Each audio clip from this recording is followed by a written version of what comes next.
Donc, les technologies, l'intelligence artificielle prennent de plus en plus de place dans notre quotidien, comme vous le savez. On observe un recours croissant à ces formes de technologies pour se confier, obtenir du soutien émotionnel, chercher de la compagnie ou même développer des relations intimes ou amoureuses. Dans certains contextes, comme au Japon, il est même possible d'entretenir une vie conjugale, voire se marier avec une intelligence artificielle. Si les personnes utilisatrices peuvent percevoir certains bénéfices à ces relations, plusieurs auteurs mettent aussi en garde contre des dérives potentielles. Donc, l'objectif de ce panel, c'est vraiment de documenter à la fois les bénéfices et les risques associés à l'usage de l'intelligence artificielle dans les contextes affectifs, intimes et sexuels. Donc, pour animer ce panel, je vais vous présenter Gabrielle Anctil, qui est journaliste indépendant. Bienvenue. On peut la lire notamment dans Le Devoir, Québec Science et Vélomag, et l'entendre à l'émission Moteur de recherche à ICI Radio-Canada Première. On peut la voir à Savoir Média, où elle anime les émissions Bataille pour la forêt et Soif pour l'énergie. Elle est également l'autrice de l'essai Loger à la même adresse, dans lequel elle s'intéresse au mode de vie en communauté comme réponse à certains enjeux sociaux contemporains. Donc, Gabrielle, je vous laisse présenter nos panélistes. Est-ce que ça marche? Ah oui, merci beaucoup. Mais je suis super contente d'être avec vous pour avoir cette conversation. Je vous présente nos panélistes. Alors, tout d'abord, Julien Lamontagne, qui est sexologue, conférencier, conseiller pédagogique en milieu scolaire dans le domaine de l'éducation à la sexualité depuis près de 10 ans. On a par la suite David Lafortune, qui est professeur agrégé au département de sexologie de l'Université du Québec à Montréal, psychologue clinicien spécialisé en thérapie cognitivo-comportementale des difficultés sexuelles.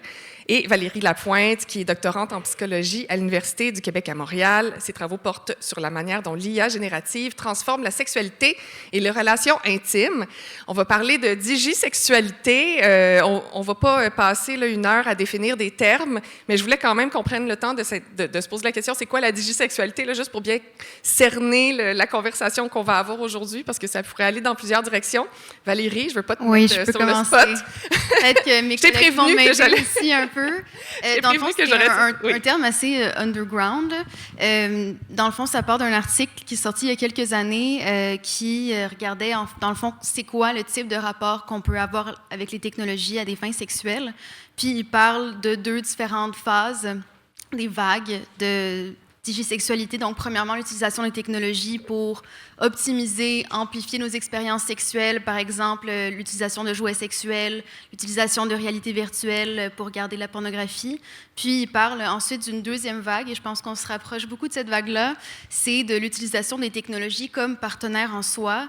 Et ces auteurs parlent, entre autres, aussi de la possibilité que ça soit une forme d'orientation sexuelle ou une forme de préférence sexuelle, donc vraiment de sentir que la technologie, principalement l'IA, est un objet de désir en soi. Merci, vas-y. J'ajouterais peut-être 2 concepts importants qu'on ait une base commune. C'est l'IAG, l'intelligence artificielle générative, une technologie qui génère des contenus, texte, audio, images, vidéos, puis les robots conversationnels, une technologie qui nous permet d'interagir, les chatbots, comme ChatGPT, etc. Et ces technologies nous permettent vraiment d'entrer en relation, justement, avec le virtuel. Fait que tout au long, là, on va en parler de ces éléments-là. Parfait. Donc, l'aspect scolaire de cette conversation est terminé. On a nos définitions. Il y aura un quiz à la fin. Peut-être pour commencer, là, j'aimerais ça comprendre un peu c'est quoi les usages. Là. Évidemment, on parle énormément d'IA générative, des chatbots. On va parler de ChatGPT généralement là, comme un peu comme une manière, un raccourci là, pour définir ça. Mais évidemment, il y a plusieurs autres technologies. Comment est-ce que les gens s'en servent de ces IA génératives, de ces chatbots-là, dans un contexte sexuel? Julien? Je peux commencer. Ouais. Je pense qu'il y a comme 4 grandes catégories. La recherche d'informations sur la sexualité. On commence par chercher sur des... je cherche une recette, etc. Puis là, je me questionne sur ma sexualité. Là, j'utilise ChatGPT pour en savoir plus sur la contraception, etc. Donc, recherche de sexualité, mais aussi avoir des conseils relationnels où j'ai un conflit dans mon couple. Qu'est-ce que je peux faire? Donc, vraiment un genre de relation amplifiée. Aussi, vraiment un soutien émotionnel, là, avoir un pseudo-thérapeute. Et 4e, c'est vraiment avoir une relation amoureuse là, avec des chatbots qui sont plus designés pour ça, là, qui peuvent aller vraiment plus loin. Là. Fait que c'est 4 grandes... Comme Replica, c'est quoi l'autre? Character AI. Donc, vraiment des chatbots qui sont conçus, là, je les ai pas, je sais pas exactement comment ça fonctionne, là, mais grosso modo, on rentre là-dessus, puis c'est conçu pour qu'on ait une relation, que ce soit amicale ou amoureuse, là, avec l'outil, là, carrément. Là, ouais. Veux-tu ajouter quelque chose, David? Merci beaucoup d'ailleurs pour la décomposition en fait, des utilisations. Il faut savoir quand même que les gens n'utilisent pas ces applications-là pour uniquement des besoins d'amitié ou de confidence ou amoureux sexuels. Souvent, c'est pour mélanger ce type d'interaction-là. Et aussi, ce que les gens vont rechercher, c'est des expériences qui sont multimodales. Donc, ils peuvent à la fois discuter sous la forme d'un chatbot à l'écrit, mais également ce que ces plateformes permettent aujourd'hui, c'est d'avoir des conversations vocales, permettre des échanges de photos et de vidéos également. Oui, c'est intéressant. Puis je trouve ça intéressant, là, l'exemple que tu donnais, je cherche des recettes, puis là, oups, je me mets à parler de mes relations amoureuses, parce que finalement, les chatbots, les usages dont on parle, la ligne est floue entre, justement, là, Google, puis Confident, puis ça peut vraiment passer de l'un à l'autre très facilement. J'ai l'impression que finalement, presque tout le monde va avoir eu une forme, enfin, va potentiellement entrer dans une de ces catégories-là. Est-ce qu'on a des idées un peu de la prévalence de l'utilisation des chatbots comme outil? Oui. D'ailleurs, David et moi, on est en train de collecter des données dans une enquête pan-canadienne, donc on en aura plus potentiellement l'année prochaine, si jamais on est là. Dans le fond, il y a une grande enquête conduite aux États-Unis sur les personnes célibataires qui s'appelle Singles in America, pour les personnes qui ont peut-être déjà entendu parler. Je pense que c'était 16% des personnes célibataires qui avaient utilisé l'IA à des fins relationnelles de tout type, romantiques, amicales, à des fins de compagnonnage. Sinon, les prévalences augmentent largement pour l'utilisation de l'IA à des fins de dating, là, dans les applications de rencontre. Donc, utiliser l'IA pour trouver un bon icebreaker, pour parler à quelqu'un pour la première fois, faciliter l'obtention de matchs, trouver une manière gentille de dire à quelqu'un qu'on n'est pas intéressé. Donc, je pense que c'était 40+%, donc c'est quand même assez prévalent. Puis finalement, la troisième statistique, j'ai fini après, c'est une grande enquête qui a été aussi conduite aux États-Unis, qui montre qu'environ 18% de la population, je pense que c'est un échantillon représentatif, donc 18% de la population avait utilisé l'IA spécifiquement à des fins romantiques. Ça ne veut pas dire que c'est des personnes qui avaient une relation engagée nécessairement avec leur agent conversationnel, mais tout de même, que ce soit une fois ou régulièrement, c'est quand même quasiment une personne sur 5, donc c'est de plus en plus fréquent. J'ai quand même l'impression, j'ai pas consulté là, la méthodologie de ces études-là, mais les gens comprennent pas toujours où se trouve l'intelligence artificielle. Fait que j'ai probablement l'impression que les chiffres sont peut-être un peu bas, parce que l'IA est intégrée dans tellement de choses dans nos vies maintenant qu'on se rend même plus compte que finalement, c'est un outil d'IA que j'utilise, là. Donc, potentiellement, les chiffres sont plus élevés que ça. Là, puis, ils risquent d'augmenter aussi avec le temps, j'ai l'impression. Bien, c'est sûr qu'il y a une question de stigma, aussi l'utilisation de ces agents conversationnels-là. Aussi, il faut différencier les personnes qui vont utiliser de l'IA générative généraliste comme ChatGPT, mais qui vont avoir des discussions de nature intime aussi affectives, des gens qui vont aller vers des sites de chatbots romantico-sexuels nommés AI, Character AI, dont on a parlé. Et là, les statistiques qu'a rapportées Valérie sont quand même... C'est pas du tout un phénomène marginal. Un adulte sur 5 de personnes célibataires, c'est beaucoup quand même. Et il y a des sous-groupes qui sont surreprésentés, notamment les jeunes adultes, les adultes émergents. Là, on passe plutôt même à un tiers ou un quart qui les ont déjà utilisés. Et ce qui, moi, je trouve assez frappant dans cette enquête-là, justement, Single in America, l'enquête de 2025, c'est qu'il y a la moitié des adultes émergents qui considèrent même plus avoir des compagnons IA que des partenaires réels parce que c'est trop angoissant, imprévisible, les attentes, la pression perçue est trop élevée. Puis effectivement, on parlera, je pense aujourd'hui aussi, de pourquoi des personnes vont se tourner vers des compagnons IA plutôt que des personnes réelles, notamment par crainte du rejet également, effectivement. Puis on parlait de stigma, là, justement, en termes de génération. Là, si le tiers des générations plus jeunes utilisent les outils d'IA, est-ce que c'est moins stigmatisé? Est-ce que c'est rendu normalisé pour ces groupes d'âge-là? Est-ce qu'on a une idée de ça? Là, je vais tomber un peu dans la... On a moins de données là-dessus, justement, sur la stigmatisation pour l'instant, mais c'est aussi ça qu'on veut documenter au Canada. Mais il y a une étude récente qui est sortie, non pas sur les compagnons IA, mais sur la pornographie IA, qui suggère qu'il y a près un adolescent sur 2 qui a déjà utilisé des applications de deepfake de type Deep Nude, et qu'il y en a à peu près un tiers qui ont déjà été victimes, en fait, de création d'images générées artificiellement, sans leur consentement. Donc, je pense que c'est quelque chose qui devient de plus en plus répandu chez les jeunes générations et peut-être un petit peu banalisé aussi. Peut-être ajouter aussi, on voit dans les médias dans les derniers mois qu'il y a quand même une progression un peu en général de la vision de l'utilisation de l'IA. Souvent, il y a des réactions un peu viscérales, là, de jugement, de « Oh mon Dieu, les gens utilisent ça pour une relation », mais on dirait on tend à voir une autre perspective, là, tranquillement. Ça serait quoi la perspective présentement?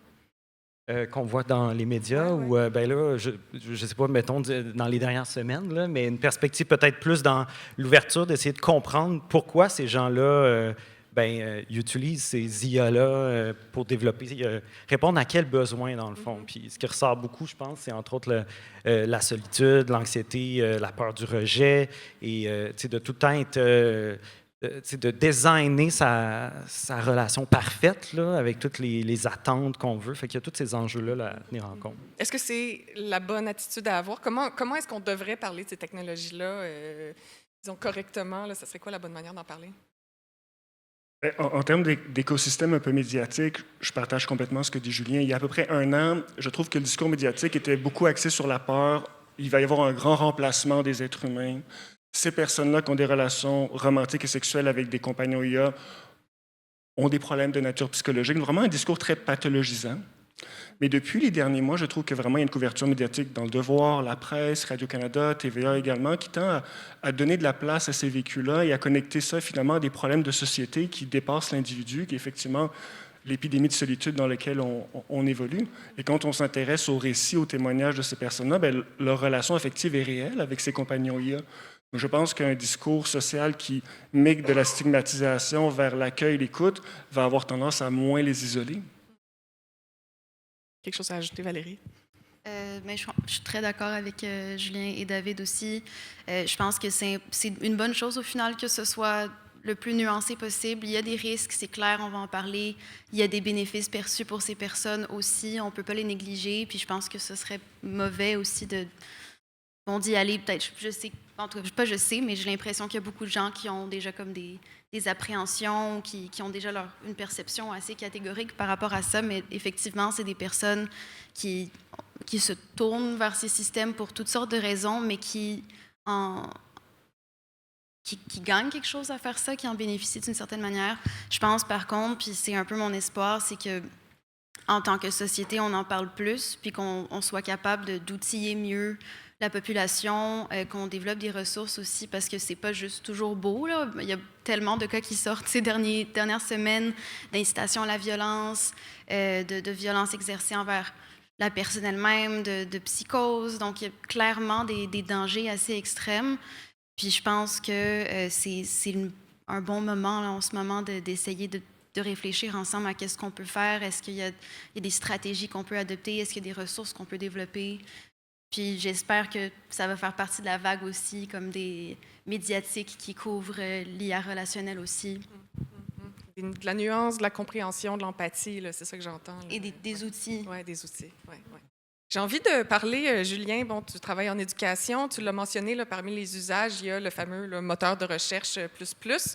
Ça fait partie des avantages de ces technologies-là, mais est-ce qu'on sait aussi que les IA génératives, elles hallucinent, elles vont parler avec beaucoup de confiance, ils vont répondre même s'ils n'ont pas de réponse. Est-ce qu'on peut s'y fier à ces outils-là pour faire de la recherche sur la sexualité? C'est une bonne question parce que l'IA, elle n'a pas l'objectif nécessairement de donner la vérité. C'est vraiment d'engager la personne justement dans la conversation, répondre à son besoin. Et moi, l'image que j'aime donner, c'est comme un perroquet là, qui a appris à partir d'une immense banque de données puis qui va shooter des données. Par exemple, si on demande « le ciel est », bien, statistiquement, c'est très probable que l'IA va nous répondre « bleu ».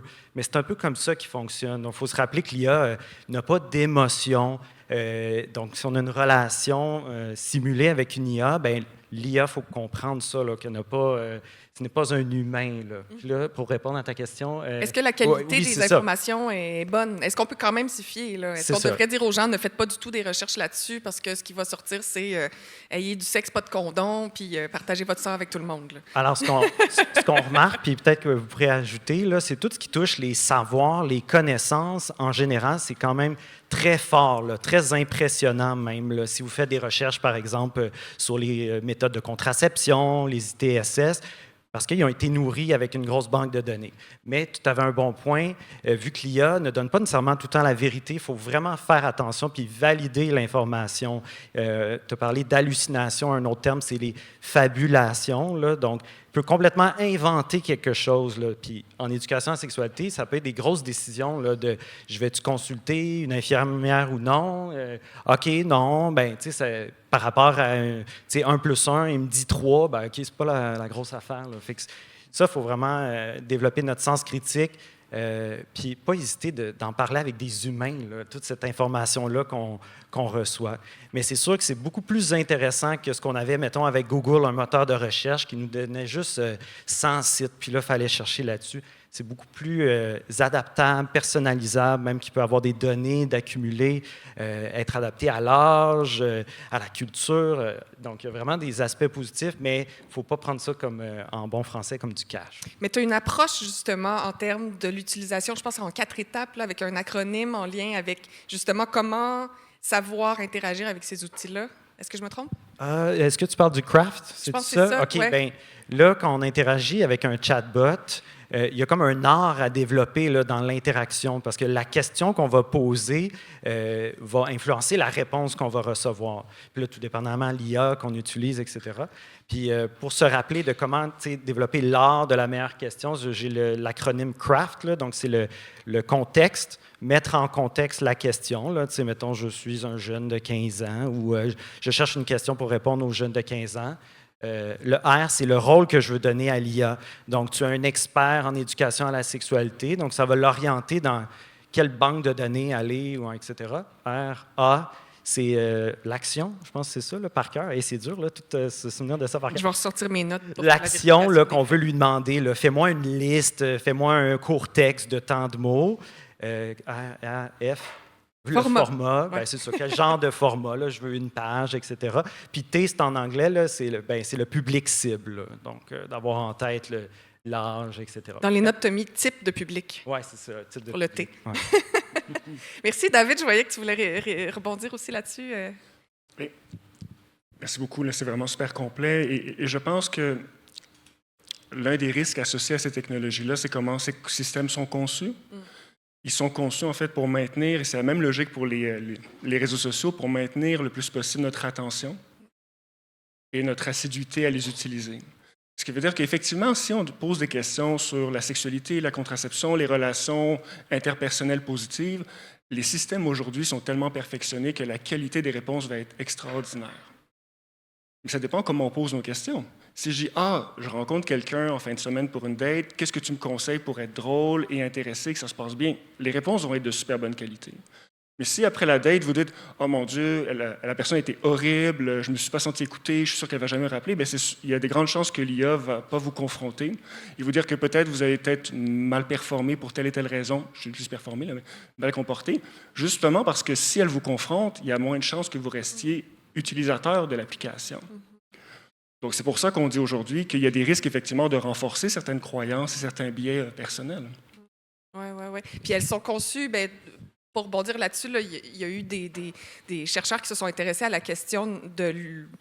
Ça ressemblerait à quoi une IA qui nous dit « Ah, je ne le sais pas » ou « Oups, j'ai eu tort » ou qui essaierait de nous pousser. Puis on le voit, là, ça désengage les utilisateurs, les utilisatrices. Puis c'est des compagnies qui cherchent à faire de l'argent, qui veulent qu'on garde notre abonnement.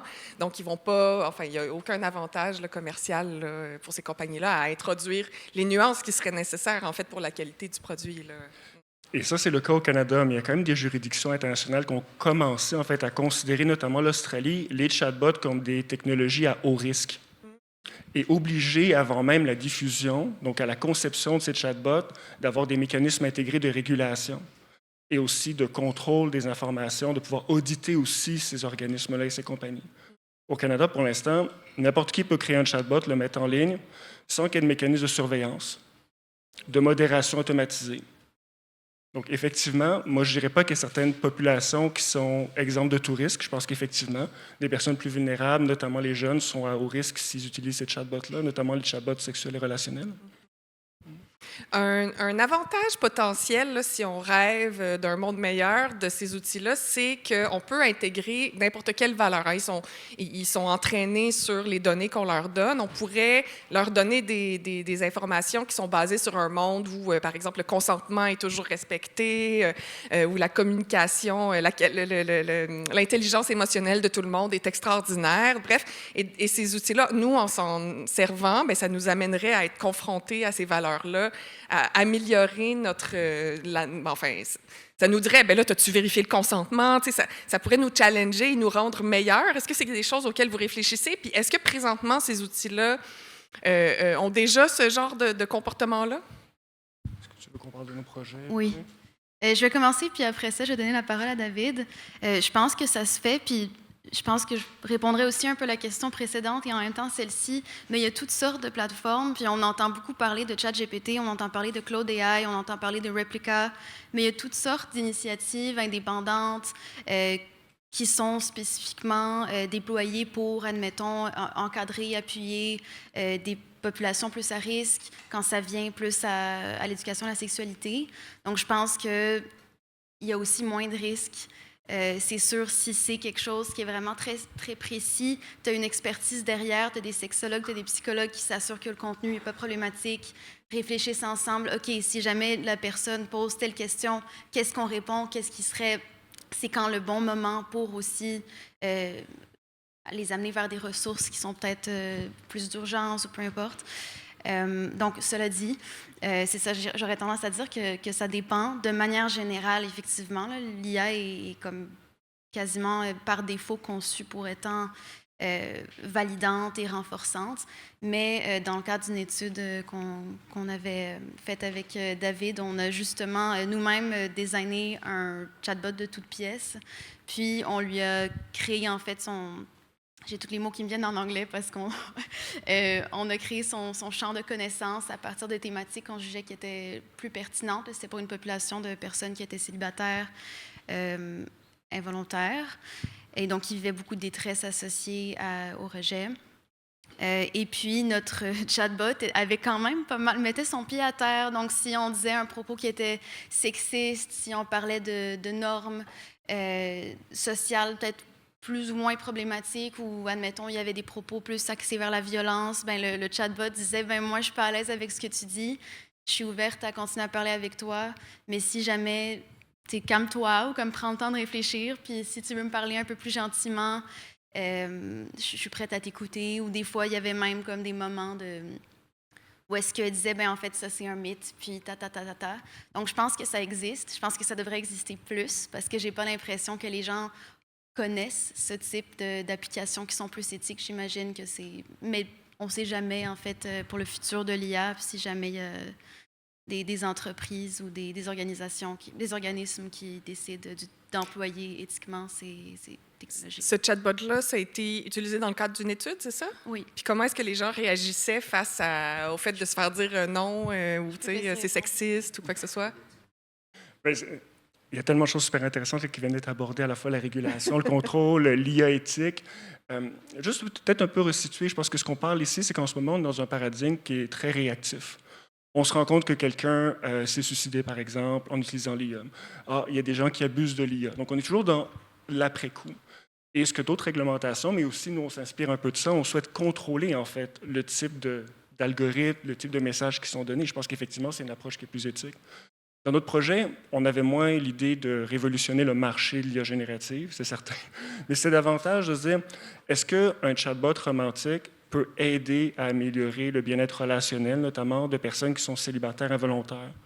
Pas ici dans un contexte effectivement d'incel, pas des personnes qui sont radicalisées, mais qui vivent vraiment une détresse relationnelle, ont du mal à établir et maintenir des relations romantiques. Donc on s'est dit, pourquoi ne pas intégrer finalement un chatbot dans un suivi en psychothérapie, où la personne peut pratiquer ses habiletés relationnelles et ensuite en discuter avec un thérapeute. qu'est-ce qui se passe? Qu'il y a des patrons relationnels un peu plus problématiques, par exemple. J'ai tendance à me précipiter. J'ai envie de poser des questions sur la sexualité là, au premier échange, par exemple, que j'ai avec la personne. Est-ce que j'ai tendance à écouter et valider l'autre?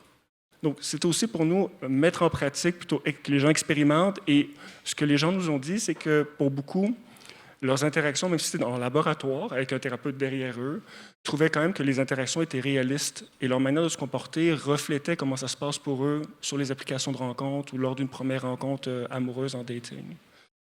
C'est sûr qu'on a encore des choses à améliorer sur le réalisme de l'application, mais je trouve quand même que la personnalité, la matière théorique sur laquelle était entraîné justement le persona de cette entité IA, a permis vraiment des échanges qui sont quand même assez représentatifs d'interactions réelles. C'est très intéressant. Est-ce que, Julien, tu penses que ce genre d'outil-là pourrait devenir un outil éducatif? Oui, bien, même déjà, avec les outils qui sont disponibles, on peut orienter, par exemple, aide-moi à développer mes compétences sociales, base-toi sur le modèle CASEL, C-A-S-E-L, là, avec 5 compétences sociales émotionnelles, puis donne-moi un plan clair. Bien, ça peut déjà être une bonne base pour de conscientiser c'est quoi ces différentes compétences-là. Conscience sociale, gestion de soi, conscience de soi, habileté relationnelle, prise de décision responsable. 5 grandes catégories. Puis toutes ces compétences-là sont vraiment mises en action là, dans ces interactions-là avec l'IA. C'est possible d'utiliser l'IA pour apprendre sur l'IA avec l'IA. On est comme à plusieurs niveaux, là. Peut-être que je peux rebondir un petit peu sur ce que dit on n'est pas tout seul à commencer à utiliser l'IA dans une perspective d'améliorer le bien-être sexuel et relationnel. Il y a une collègue, Laura Vowles, qui d'ailleurs est là le mois prochain, si ça vous intéresse, qui, eux, ils utilisent un compagnon IA, une sorte de thérapeute IA qui accompagne des personnes en couple qui vivent des difficultés relationnelles modérées, justement pour un peu un coach romantique. Et ce que le résultat préliminaire suggère, c'est que ça améliore le bien-être relationnel, la satisfaction relationnelle, ça diminue aussi l'occurrence des conflits. Et quelqu'un, vous connaissez peut-être Laurie Brotteau à Vancouver, qui intègre à sa plateforme eSense une sorte de thérapeute IA aussi, qui accompagne les femmes qui ont des difficultés sexuelles à appliquer certaines stratégies pour améliorer leur bien-être sexuel et relationnel. Donc, des choses s'en viennent et les résultats préliminaires sont vraiment intéressants. Donc, il y a plein de manières d'utiliser l'IA. Oui. On a quand même parlé de certains avantages, certains potentiels de l'IA. Est-ce qu'il y en a d'autres qui n'ont pas été nommés, qui vous semblent pertinents? Bien, au niveau de l'utilisation, rapidement, j'ai en tête les 3 grands A, l'accessibilité, l'anonymat, puis là, j'ai oublié le 3e A. Attends, je vais le retrouver dans mes notes. Oui. Mais en tout cas, l'accessibilité, tu sais, c'est souvent... puis ça s'adapte aussi, là. C'est personnalisable, accessible, c'est souvent gratuit, les premières utilisations, et là, on peut payer pour aller plus loin. Accessible 24 heures sur 24. Mais l'anonymat, c'est super important dans un contexte où c'est des sujets hyper sensibles, la sexualité. Je pense à quelqu'un qui se pose des questions sur son homosexualité, par exemple, puis qu'il n'y a pas personne à qui en parler. Bien, l'IA qui est neutre peut aider à explorer. Mais c'est ça, là, il y a des enjeux après ça, là, de données personnelles, puis qu'est-ce que la compagnie fait avec tout ça. C'est quoi les garde-fous qu'ils appellent, là, qui sont mis en place dans les logiciels, s'il y a des propos inquiétants, est-ce qu'il y a des drapeaux rouges, là, etc. J'allais aller un peu dans le même sens que ça. Je pense que ça reste quelque chose, en tout cas pour moi, qui est assez beau, là, d'avoir accès à un espace sécuritaire, confidentiel, entre guillemets, en tout cas sans jugement, où on peut explorer, on peut apprendre, on n'a pas peur qu'une personne, c'est ça, nous juge, on n'a pas peur. C'est vraiment notre espace à nous, c'est un safe space. Puis, d'ailleurs, la plupart de la littérature actuellement montre que ça fait partie aussi des caractéristiques les plus importantes qui sous-tendent la motivation à utiliser ces technologies-là. Puis, si on va plus spécifiquement, admettons, dans les volets plus sexuels, il y a beaucoup de personnes qui utilisent ça parce que ces personnes ont honte de leurs fantasmes, ont honte d'en parler avec leurs conjoints, partenaires. Donc, c'est le moment, en fait, le premier moment pour la plupart où ces personnes-là se laissent explorer, disons, certaines préférences. Puis il y en a qui rapportent qualitativement, en tout cas après des entrevues, que ça a même pu se transposer après ça dans leur relation de couple. Donc que les personnes ont développé justement cette confiance, cette aise. Et que finalement, ça a été bénéfique au final. Donc je pense que ça, c'en est un gros quand même. Puis surtout à l'heure où, c'est ça, on est seul. Il y a des énormes barrières d'accès aux soins en général.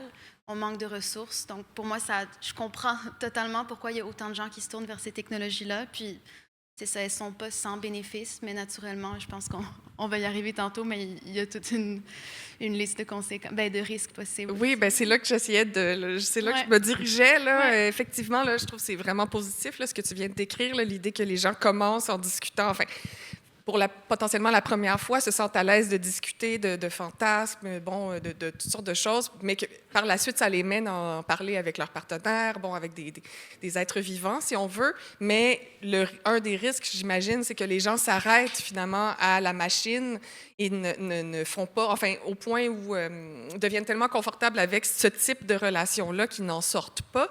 Est-ce que c'est ça, c'est un danger que je suis capable d'imaginer? Est-ce que c'est concrètement observé par la littérature ou en clinique? Oui, c'est vraiment beaucoup plus ton champ que moi. Donc, mais il y a des groupes consultatifs qui commencent à émerger au Canada, notamment des chercheurs émergents qui essayent de dire c'est quoi les grandes catégories de risques et aussi, peut-être qu'on va avoir le temps d'en parler, c'est quoi les solutions. Mais les grandes catégories de risques, c'est d'abord la dépendance relationnelle, les impacts cognitifs, notamment sur nos biais et nos croyances, mais aussi, bien sûr, la sécurité du contenu. Qui utilise ce contenu? Comment on peut y accéder, comment on le rediffuse. Donc ça, c'est un peu les 3 grands risques. À savoir où en est la littérature sur les risques à long terme, on se base beaucoup en ce moment pour estimer les risques sur des études qualitatives qui sont très riches et des devis qu'on dit corrélationnels, ce qui veut dire qu'on sait peut-être que l'utilisation régulière de chatbots est associée à plus d'isolement social, mais d'autres études vont dire au contraire, ça a permis de sortir d'une période de dépression ou de solitude. En fait, la littérature va dans les 2 sens. Ce qui est peut-être le plus probable, c'est que pour certaines personnes, et ce que montrent un peu les données qualitatives, c'est que ça leur a permis de sortir de l'isolement. Ça leur a permis de traverser une épreuve relationnelle, une séparation, le deuil d'une personne, un conflit relationnel récurrent. Il y a d'autres personnes qui vont rapporter que ça les a effectivement beaucoup diminué leur détresse psychologique et émotionnelle. De l'autre côté, il y a des personnes qui vont rapporter que ça crée de la dépendance interpersonnelle. On peut même suspecter que certaines personnes, ça va donner moins d'occasions de développer des habiletés relationnelles. Est-ce que j'en ai oublié ici? Je te laisserai peut-être continuer sur les risques. En tout cas, tu as bien résumé ça. Dans ces sous-risques-là, j'ai l'impression qu'il y a à la fois le risque que ça démotive, c'est ça, des personnes d'aller... Surtout quand, on en parlait tantôt, l'IA tu peux complètement l'adapter à toi, tes préférences. Donc là, tu te fais renforcer, tu te fais valider, puis en plus, c'est quelqu'un qui présente des caractéristiques, des intérêts similaires aux tiens. Donc, c'est quoi après ça le risque, surtout étant une société de plus en plus connectée, on est tout le temps sur nos cellulaires. Là, le cellulaire peut devenir extrêmement chargé, romantiquement, amicalement. Puis je pense que dans cette perspective-là, où est-ce qu'on s'en va en tant que société? Comment est-ce que ça peut justement démotiver des personnes pas de faire l'effort, mais de tenter de trouver des opportunités pour rencontrer d'autres personnes, de rencontrer l'altérité aussi, parce que j'ai l'impression qu'il manque beaucoup de caractéristiques, disons, riches des relations quand tu te fais tout le temps dire oui, quand tu te fais valider.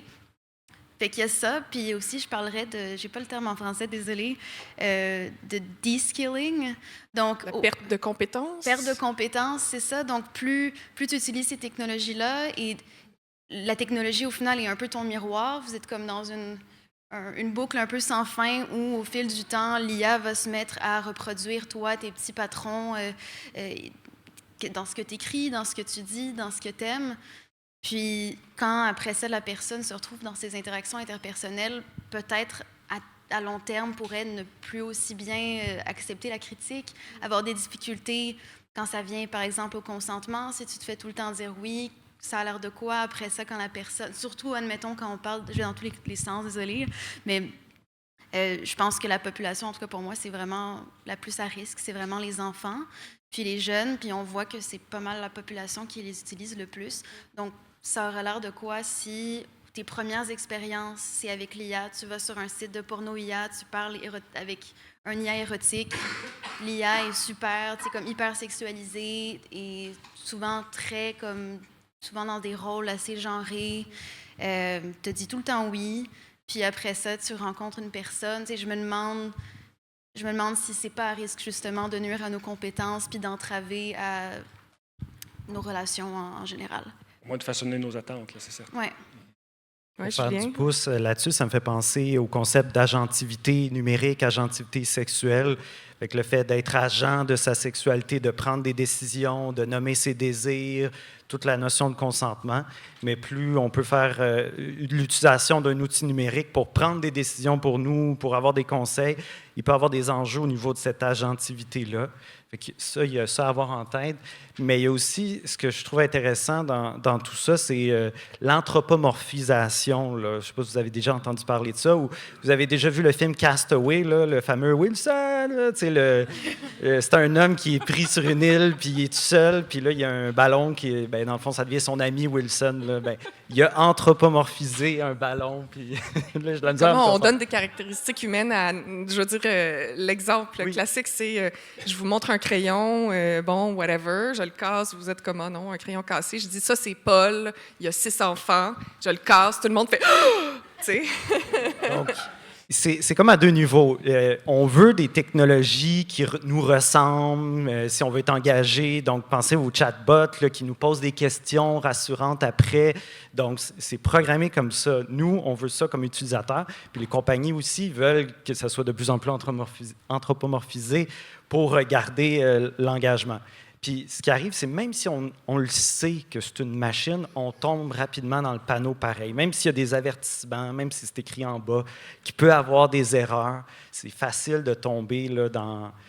comme Wilson, là, il savait que c'était un ballon, mais il en avait besoin. Tu sais, quand on est dans des périodes de vulnérabilité, de deuil, ça se peut qu'on ait besoin là, de parler à un humain, mais qu'on n'a pas accès. Fait que là, c'est ça. Ça, cet enjeu-là d'anthropomorphiser l'IA, puis après ça, qu'est-ce que ça a comme impact sur nos relations, c'est à tenir en tête. Et c'est sûr que ces systèmes-là sont développés pour simuler des interactions réalistes et nous amener à développer une connexion émotionnelle. Il faut aussi dire quand même que la majorité de ces systèmes nous permettent de personnaliser à haut degré nos compagnons. On peut personnaliser la personnalité, le ton de la voix. On peut même créer des souvenirs. On peut même donner des photos de personnes à qui on veut que la personne ressemble. C'est aussi finalement aussi des enjeux éthiques. Si par exemple on se dit je viens de me séparer de ma partenaire, voici son image, voici les souvenirs, on a passé nos vacances à la plage en telle année, ça s'est passé tellement bien, voici combien on a d'enfants, puis on commence à se créer finalement un compagnon qui est basé sur la réalité, sans forcément le consentement de cette personne. Ça fait partie des risques auxquels on doit être sensible. Et pour l'instant, je reviens, les chatbots n'ont aucune actuellement obligation de limiter cette utilisation-là en ce moment. On a justement touché un peu là, les questions réglementaires, tout ça. Peut-être, si on va le big picture, là, philosophiquement, éthiquement, à quoi ça pourrait ressembler un chatbot éthique qui nous mène à profiter des bénéfices de ces outils-là sans nécessairement trop facilement tomber là, dans les problèmes. Je peux commencer peut-être. Ouais. Je pense qu'il y a déjà comme 3 aspects auxquels je pense rapidement de même, mais qui relèvent plus des décisions de la compagnie. Donc, la transparence, de savoir dans quoi on s'embarque, de savoir à partir de quelles données le modèle est entraîné. C'est-tu des images, du contenu qui a été pris de manière consensuelle? Fort probablement non, mais quand même, c'est bon à savoir aussi c'est quoi les garde-fous qui sont mis en place. Deuxièmement, la responsabilité. Donc, dans une étude que j'ai faite, moi, spécifiquement sur les sites de pornographie générés par l'IA, on le voit très clairement, les compagnies ne prennent aucune responsabilité, peu importe à quel point les risques ou les dérives sont directement liés à certaines des décisions, admettons, technologiques qu'ils ont prises. Donc, je pense que dans cette perspective-là, c'est important qu'ils soient plus responsabilisés. Puis je pense que ça va éventuellement peut-être mener vers une IA plus éthique à long terme. Je pense aussi que c'est important qu'il y ait régulièrement de la supervision de la part de personnes expertes. Si on parle de contenu sexuel, c'est important d'avoir des sexologues, des psychologues qui soient là pour supporter, comme je disais un peu tantôt, le contenu, s'assurer qu'on n'est pas en train de faire de la désinformation. C'est ça. Donc, je pense que ce seraient les trois choses les principales. Oui. Puis aussi, en termes de confidentialité, là, naturellement, de savoir aussi quelles données sont collectées, comment. Puis, justement, dans l'étude dont je parlais tantôt, on se rend compte que, bon, de un, c'est extrêmement opaque. Donc, c'est vraiment difficile de savoir, même si on a une connaissance assez développée de ces types de politiques-là.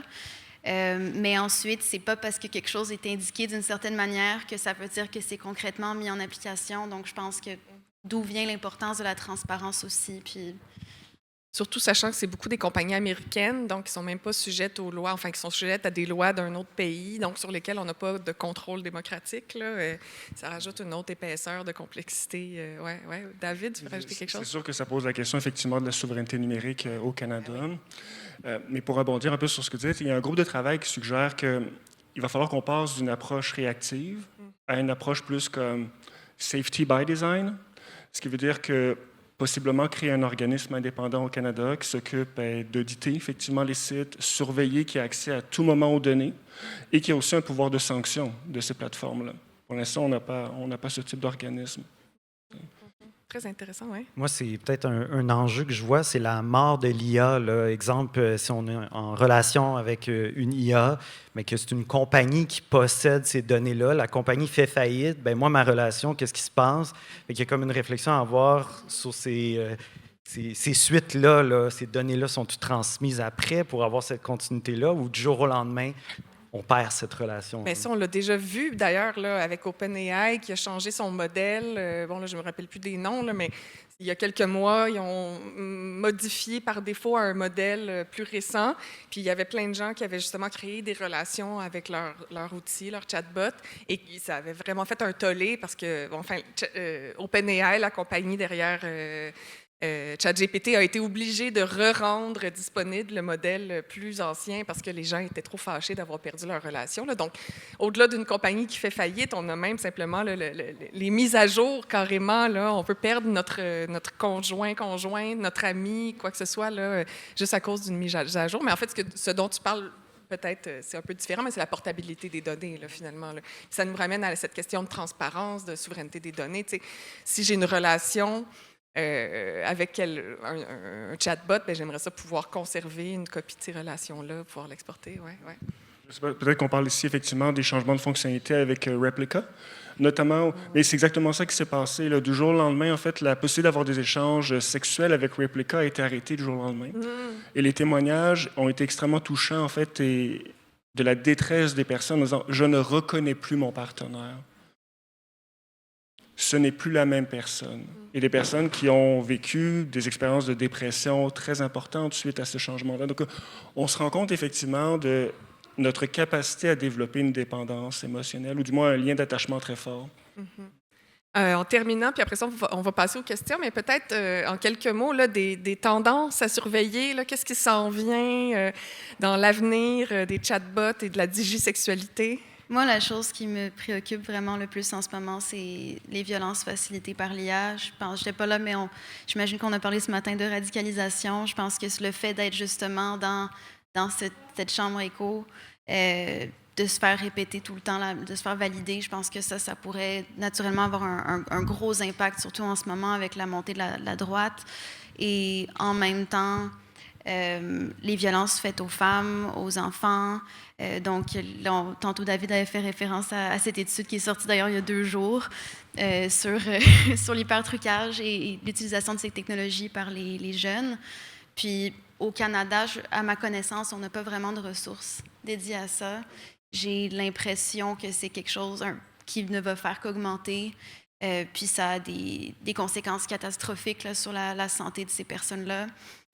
Alors, pour moi, ce serait comme let's go. Là. Il faut vraiment faire quelque chose à ce niveau-là. S'il y en avait une, ce serait ça. D'ailleurs, on lance actuellement, il y a une enquête en ligne sur l'utilisation des technologies sexuelles à travers le Canada. Donc, si jamais vous voulez la compléter, cette enquête-là, ça va me faire plaisir. Bonne plug. Il y a des questions sur les violences facilitées par l'IA, effectivement. Moi, je pense à tout ce qui est infidélité numérique, comment ça va évoluer, puis les attentes relationnelles aussi. Est-ce qu'ils vont devenir extraordinaires, tellement élevés? D'avoir ça en tête, là, je pense que ça peut être intéressant. Là, je ne sais pas comment ça fonctionne pour les questions.